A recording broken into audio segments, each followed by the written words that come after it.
الى السلطانيه فين وصلت المراكش. هي كي قريت انا دقيقه فقط طلعت هذه دقيقه تاع الكاميرا. في نفس الشرط الرابع كاين مملكه المغرب اخويا. نعم انا كي قريت هاك عرفت كيف كندير كما راك تشوف. انا نجيب لكم حتى اللي نقلته غنكبرك بلاتي نكبر. لا قريتها بهذا الخط فهمت. انا قريتها بهذا الخط. هذه ربما المعاهده الختم. ايه تفضل واخا تفضل. لا الخط ما تفهمش هذا. لا نفهمو اذا بغيتي نقراها لك انا نفهمو. خط مغربي هذا خط مغربي قديم. خاصني نعاود طالبوا فيا التحليل الجزائري والدوله العثمانيه كانت لها علاقه مع سكان تامنراس. لا يا اخي تامنراس ما عندهم علاقه بالدوله العثمانيه يا نبيل. حتى الناس ديال الشمال الصحراء الشماليه ماشي تامنراس اللي بعيده ب 3000 كيلومتر. الصحراء الشماليه ما كان عندهم علاقه. هذه كانت كونفدراسيون ديال التوارق معروفه. لا هو دليل طلع عطينا دليل. مرحبا نتمنى طلع نبيل انت ندير لك انفيتاسيون. عطينا دليل بان تامنراس كتعرفوا الخوت فين جات تامنراس جات عندها الحدود مع مالي والنيجر. تامنراس يميني وين كان تامنراس هاونتي له احتاج الاخبار ترى هذا اللي سوى اللي صفران. ما بغاش يطلع نبيل الجزائر ما عندوش دليل. سمعها من دومر والسلام اخويا سليم.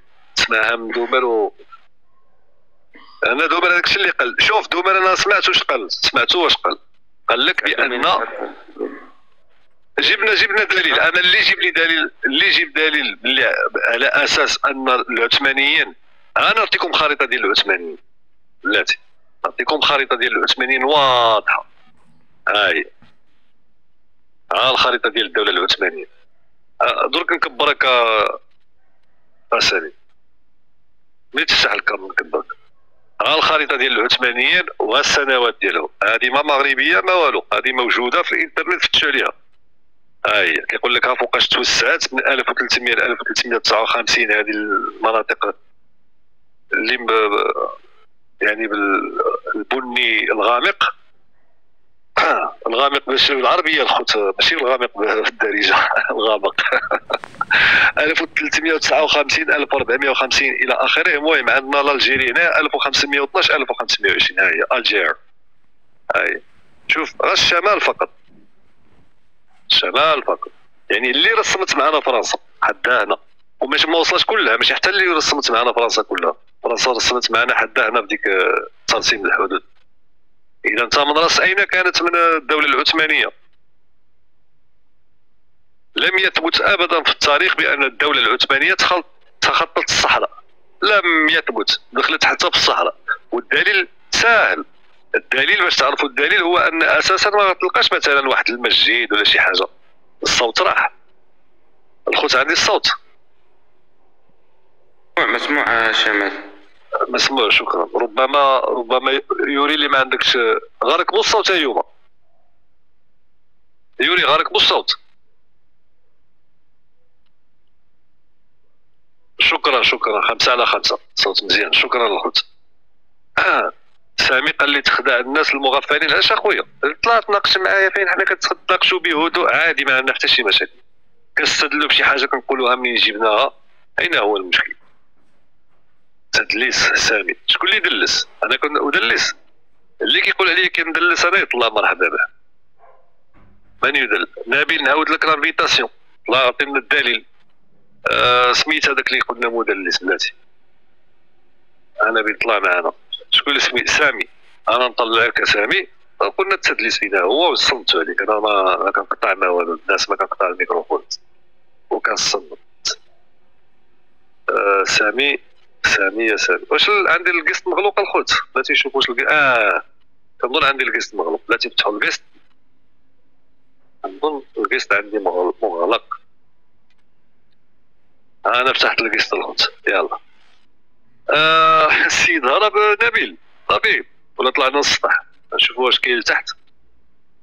نبيل الجزائري كتبنا شي تعليق، كتبنا 69 اذا كتسمعني نبيل، لانه اذا ما كتبتيهاش غنعرفك طلعتي للسطح وغنكون مضطر اني نعمل لك بلوك باش ما تفتح لنا شي. تفضل سليم تفضل.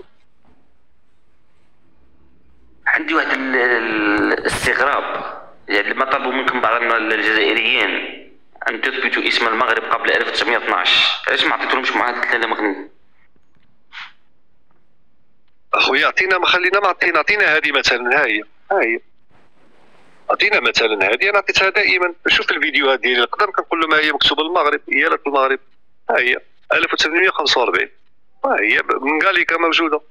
عطينا الكثير، ماشي غير هذه، انا جبتها راه من الايامات ديال المارينيين. مثلا السلطان ديال الحفصيين ديال تونس مصيفط رساله للسلطان ديال المارينيين مكتوب فيها ملك المغرب في الوجود ديال مملكه تلمسان ديال الزيانيين، كانت موجوده الى ملك المغرب وكذا ملك المغرب ومكتوبه في جوج ديال المرات. تكلمت على رساله من العهد ديال مملكه غرناطه في هذاك الزمن، هذاك القرن الرابع عشر، مكتوب فيها معاهده وكذا وملك المغرب وسلطان المغرب وملك وصاحب المغرب مكتوب فيها. ما لقيناش لا مراكش ولا فاس بالعربيه، ربما بالتركيه غنلقاو فاس يعني كيسميونا فاس. بالاسبانيه سمعوا مرويكوس، تقدر انت تقول على اساس انها مراكش، ولكن باللغه العربيه حنا كنتكلموا باللغه العربيه، ما كنتكلموش على اللغات الاخرى. باللغه العربيه دائما كان اسمنا المغرب.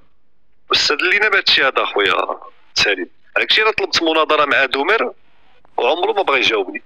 راه عملت عليه فيديو كنقول له كنطلبو، طلعت محترم هكا اللايفات جزائريين كنقول لهم طلع عنده واخا في اللايف جزائري ما عنديش، في اللايف جزائري ما عنديش.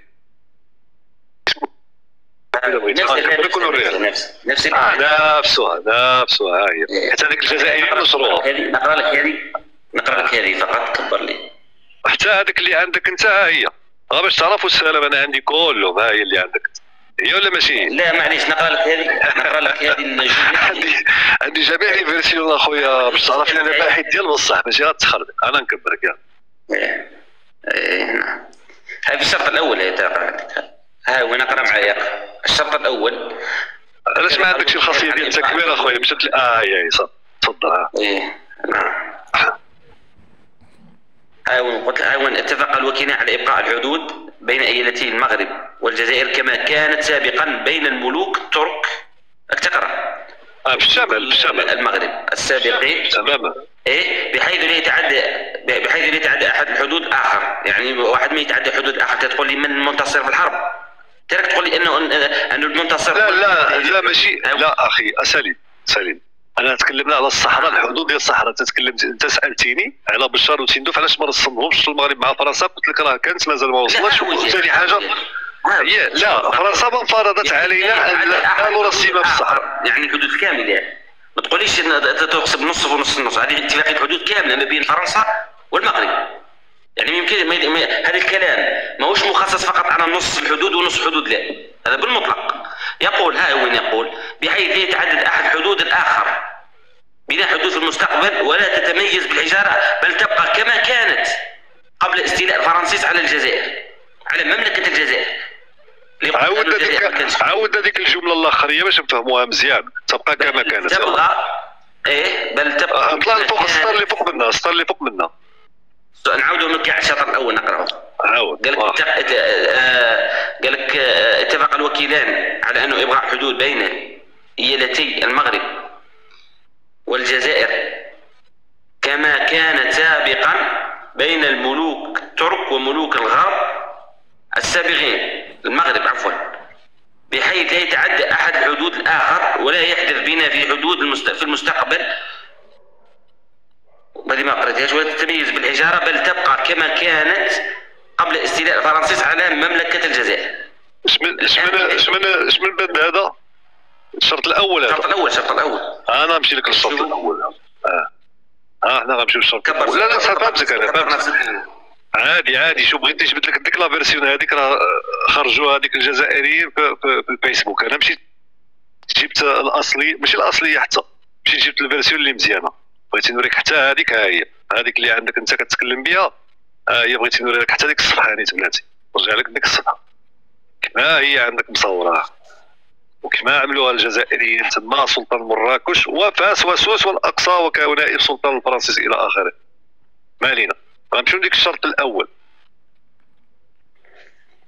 هذه تقييد متفق عليه نائب السلطان. شوفوا فين هو الشرط الاول. تنبر عام 1844 25 شعبان 1260 سنه الهجره. عين كل سلطان سلطان المغرب عاود شفتيها؟ سلطان المغرب ما كاينش سلطان مراكش. نعم سلمت لك ذلك. هذه بعدك اتفقنا فيها، ما نزيدوش نخوضوا فيها. اوكي ما نتبقى فيها مش لا هذا خصك توصلوها، خصكم توصلوها للدوبير اخويا سليم هذا الكلام هذا، لانه قال لك حنا اللي حقنا نكونوا سميتنا المغرب. لا تحداكم انتم، ما تحداش الجزائري. تحدينا ولكن ما لا قبل التحدي. هو انا قبلت التحدي. هو واش نائب سلطان الفرنسيس الجنرال. نشوفوا فين كاين الشرط الاول. بين الشرط الاول هاي اتفق الوكيلان على ابقاء الحدود بين ايالتي المغرب والجزائر كما كانت سابقا بين ملوك الترك وملوك الغرب. اوكي السابقين، بحيث لا يتعدى احد حدود الاخر ولا يحدث بنا في الحدود في المستقبل. ولا تتمي يعني تبقى مفتوحه بدون تمييز بالحجاره، بدون ما تقطعها، بدون حتى شي حاجه، بل تبقى كما كانت قبل الاستيلاء. انا شوف انا اخطاء كتبوها فهمتي، كتبوها اخطاء داكشي كتبها هنا الغرب اخطاء استثناء الفرنسيسر. شفتي كتبوا لي الفرنسيسر. انا هذه في الجريده باش تعرف، اذا بغيتي تعرف منين جبتها انا، مونيتور الجيريان هذه بقاليكا. مونيتور الجيريان مشيرة السلام. ها هي المقابل بالفرنسي وكذا سي بولي او كونترير ريتورني سور الان الذي قدمته انت الاخ شمالي، كون من الذي يكتب، من الذي يجعل هذه الاتفاقيه انه منتصر ومن يجعلها، راحت الان. لا تروح. لا اسمح لي، رحنا انا ايش بغيت نشرح لك. شكرا انك ذكرتيني. هنا تكلمنا بان غتبقى الحدود كما كانت قبل في عام 1000 قبل بين الاتراك والمغرب قبل ما تدخل فرنسا. متفقين على هذا الكلام هذا. وملي وصلنا للصحراء تما الشرط ديال فرنسا قالت لك هنا ما نرسموش الحدود، ما نعملوش الترسيم ديال الحدود، وتبقى مفتوحه كما كانت في السابق. كاينه ولا ما كايناش؟ كما كانت سابقا. نعم يعني صافي. لا كما كانت مفتوحه، يعني مفتوحه العرب اللي يمشوا فيها وكذا. وقال لك بان كل سلطان كذا يتحكم في الرعيه ديالو، في الرعيه ماشي في الارض. ايوا صافي. اين هو المشكل؟ ما فهمش انا فين هو المشكل اخويا. الاشكال هو اين؟ ركز معي. الاشكال اخويا شمالي، لماذا سلطان المغرب لم يحدد تلك الحدود مثل ما حدد وجده ومناطق الشمال؟ علاش ما حددهاش اذا كانوا يقولون المغاربه ان فرنسا هي من اقتطعت الاراضي وسلمتها للجزائر؟ هذا الادعاء الاول. ثم اين الادعاء الثاني يا اخويا، الادعاء الشمالي بخصوص انه فرنسا هي من كتبت هذه الاتفاقيه لصالحه؟ يعني هو الملك يتفق بانها تكون مثل قبل. الممثل الوكيل للسلطان مراكش سلطان المغرب يقول بان كما كانت سابقا مع العثمانيين. يعني ما تقوليش انه منتصر. ها هي الحدود السابقه مع العثمانيين. كما كانت. وراه هادشي اللي رسمت فرنسا. هي هو الحقيقه ابو عرفه وين شوف انا نعطيك المدن اللي ذكرت في الاتفاقيه ونحطوها على امر الواقع، نحطوها على الجي بي اس. خلاص ذكرت مدن صح.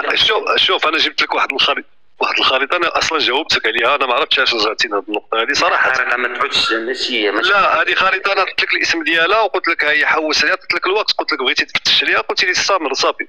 قلت لك ها هي الاسم ديال اللي كتبها وها هي التاريخ ديالها، وقلت لك يعني بالدقه ها فرنسا. قلت لك ها كنتكلموا حنا على هذه المنطقه. الالزام يا شمال الالزام بما ذكر في هذه الاتفاقيه. وهي هذه شوف نفس الكلام. مدينه ايضا ذكرت بوعرفه، مدينه بوعرفه تعرفوا وين ذكرت على انها تحت فرنسا صح ولا لا؟ هذا نفكرها واش اي شرط دقيق. تفضل. اول شيء عمل بوعرفه فتش على في مكتوبه بوعرفه باش نقراوها بعدا هذيك الساعه باش ناسو يكون الكلام بعدك عنده معنى، ما نتكلموش على الفوق. صحيح معليش الان دوك نجيبها. وهي الان تحت المغرب، هي تحت المغرب، والمغرب انذاك اتفقت على انها للفرنسيس. جبنا ماشي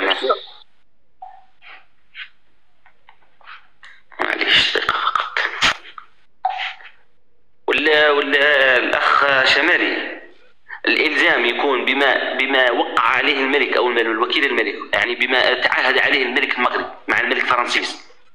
يعني أنا كي نقول لك أنه اتفق على أن تلك لا حدود على منطقة الصحراء، وأن هذه كلا سلطانين لكل منهما له ولا يشق على رأيته. يعني ما يجيش المغربي يقول لك لا،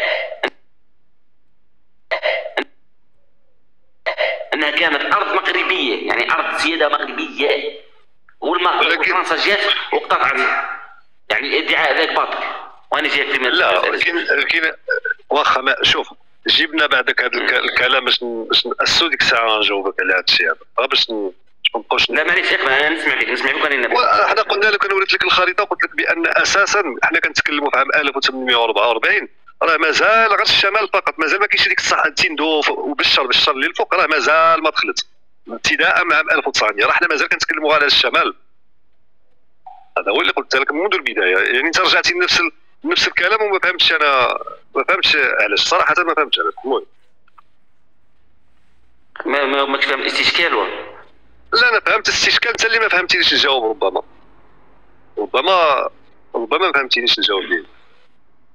عاود استسمح منك وعاود حتى واخا عطيني غير دقيقه. نعم. لا تجاوبني بخصوص المعاهده الان، الزام في المعاهده. حاول تشرح المعاهده، ما تجيبليش انت خريطه لا عالمين زي ما بحثتش فيها، وما تجيبليش خريطه مش عارف اذا كانت ماشي هكذا. الالزام هو في المعاهده. شوف انت كتعرف فرنسا. شوف بغا باش نفهموا هذيك القضيه ديال الخريطه. انت كتعرف فرنسا دخلت على الجزائر في عام 1830، معروفه هذه. نعم. اش من عام دخلت على اش من عام استعمرت قسنطينه؟ 37 وقيل على ما 1837.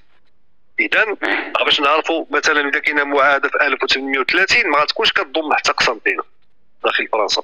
هذه غير باش نفهموا هذا الكلام.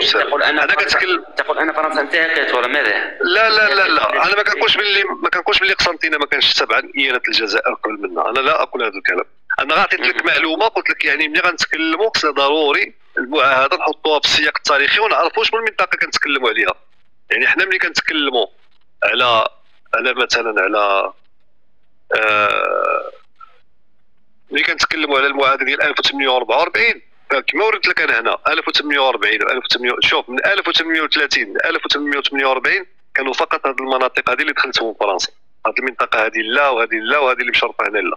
هذه ابتداء من 1848 ل 1870. حنا نتاكدوا من الخريطه. ها الخريطه هاي كتقول لك المناطق.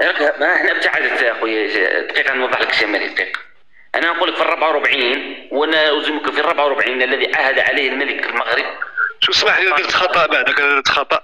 شوف انا ملي كندير خطا كنعترف به سير بلاص. شوف انا لا غير ما رديتش البال والسلام. ها المناطق ماشي غير هذه المنطقه الفوقيه هذه، غير باش نفهموا السلام، ماشي هذه المنطقه هذه الفوقيه، انما هذه المنطقه كلها حتى لهنا هاي هذيك. انا حسب هذه الوردي هذه بالشراطي. شوف هاي فيها الشراط ما ردتلهاش البال. انا ما ها المنطقه اللي ترسمت عليها الحدود حتى لهنا. هذه البلاصه هذه كانت مازال ما ترسمتش. هذه باش تعرف شتي لان كاين ثلاثه الالوان. انا هضرت خويا شمالي على ما اظن ماكش فاهم الاستشكال تاعي الصراحه. انت تقول لي انه فرنسا توسعت بعد الاتفاقيه ولا واش تقول؟ اذا بعد معاهده ليلى مغنيه انا توسعت. هي ملي ما عملت اكيد بعد ما عملت. بما توسعت بعد انا ارجمك فقط بما هو موجود في المعاهده. انا في المعاهده يقول ان هذه كلا سلطانين ما دون الصحراء. اذا كل ما دون الصحراء كما قلت انت. لا ولكن المعاهده ما تكونش فيها الارض، مكتوب فيها الرعيه، ما مكتوبش فيها الارض. احنا كنتكلموا. شوف علاش كنتكلموا على هذه المنطقه هذه. مازال ما وصلناش للفيكيكا. راه فيكيك جات تحت ثانيه الساسي. باش تعرف. شوف حنا حدنا هنا ثانيه الساسي هي هذه، بينما فيكيك جات في الجنوب ديال ثانيه الساسي. يعني المعاهده الاتفاقيه انا قلتها لك منذ البدايه، قلت لك راه ما وصلتش لغايه فيكيك. شتيها راه حنا مازال في الشمال، مازال ما دخلناش، هذه هي المنطقه اللي دخلت لها فرنسا. نعم الان اللي كما حرط الفأره والفوق ترسمت صح ولا لا؟ هذه هي اللي ترسمت، الوحيده اللي ترسمت هي هذه. بارك الله فيك، لانها ارض مغربيه. نعم الان ما دون التحت الذي تدعون انها ارض مغربيه، لماذا لم تترسم مثل ما ترسمت في الشمال؟ يعني لماذا يقول انها بشار، يقول انا بشار وتندوف وما نواحيها انها ارض مغربيه ونرسمها كما نرسم وجده؟ اذا كان الاخوه المغاربه انا صحراء. نعم ايش انا نجاوبك. انا قلتها لك منذ البدايه، قلت لك لان فرنسا، تما بس سالتك انا قلت لك من الذي يشرط على الاخر، واش الطرف المنهزم ولا الطرف المنتصر في المعركه؟ ولكن السلطان مراكش يقول انا كما كانت سابقا مع ملك ترك. اين هو سلطان مراكش اخي؟ حنا تكلمنا على هذا الكلام. المغرب اسحب باش نكونوا شويه، باش نكونوا عادي. سلطان المغرب ماشي هو اللي وضع هذا الشرط هذا، انما فرنسا، وهذه لعبه خطيره. راه حنا المغاربه كلنا كنقولوا نفس الكلام، كنقولوا بان فرنسا، معروف هذا الكلام هذا، فرنسا لم تريد ان ترسم معنا الحدود في الصحراء باش تتوسع، وهذاك الشيء اللي دارت. لاحظ انت هذا الخط هذا هي البدايه، كان الخط هو هذا، ومن بعد ولات تدخل هنا وتدخل هنا وتدخل هنا، وهنا مازال تندوف مازال تابعه هنا المغرب 1929 ها مازال دخلت في وسط المغرب في الحدود، من بعد توسعت الى غايه هنا. هذه البلاصه كلها اخذتها عام 1958. رد البال 1958 عاد باش خدت هاد القطعه هذه. القياد اللي كانوا تابعين للسلطان المغرب اللي كان كيكلفهم سلطان المغرب، مثلا نعطيك اسم واحد تحوس عليه انت بروحك، ادريس بالكوري الشراني، ها هو اسم واضح، بغيتي نكتبو لك نكتبو لك.